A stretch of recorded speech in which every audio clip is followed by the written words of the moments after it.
일본 외무성이 펴낸 2019년도 외교청서 내용이 공개가 됐는데 거기 보면요. 일본군 위안부 관련해서 성노예라는 표현을 써서는 안 되는데 중요한 건 이제 한국 정부가 이를 인정했다. 이렇게 적혀 있다는 거죠. 예, 일단 일본 외무성이 낸 외교 이 청서 자료를 보면 말이죠. 일본군 위안부 문제에 관한 부분이 있습니다. 보시면은 성노예라는 표현은 사실에 반함으로 사용해서는 안 된다라고 자기들이 이렇게 주장을 하고 있는 거죠.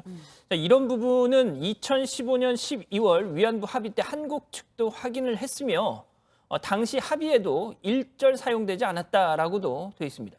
자, 여기서 2015년 12월 합의라는 건 앞서 말씀드린 대로 박근혜 정부 시절 이 윤병세 당시 외교부 장관과 기시다 후미오 당시 일본 외무상이 발표한 한일 위안부 합의를 얘기하는 겁니다. 네, 지금 이제 외교청서 내용이 논란이 되고 있잖아요. 뭐 그럴 수밖에 없는 게 일본군 위안부는 성노예가 아니었다. 즉 강제성이 없었다는 함의가 담긴 일본 측의 주장을 마치 우리가 인정한 것처럼 그렇게 해석이 되기 때문에 논란이 될 수밖에 없는 거잖아요. 예, 그렇습니다.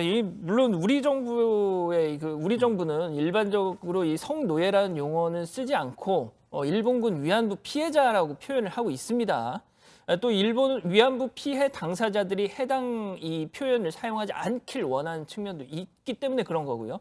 하지만 이분들이 노예 상태가 아니었다는 일본 정부의 주장에 우리 정부가 동조했는지는 또 전혀 별개의 문제 아니겠습니까? 그렇죠. 별개의 문제죠. 네, 2015년에 한일 위안부 합의 과정을 검증한 외교부 TF의 2017년도 보고서에 따르면 이 성노예 표현과 관련해서 일본 측의 비공개 요청 사항이 있었다라는 설명이 있습니다. 당시 일본 측이 우리 정부 해당 표현을 사용하지 않길 원한다는 뜻을 전달을 했고, 자, 이에 우리 정부가 이 문제에 관한 공식 명칭은 일본군 위안부 피해자 문제 이것뿐임을 재차 확인했다 이렇게 원론적인 반응을 보였다고만 적혀 있습니다.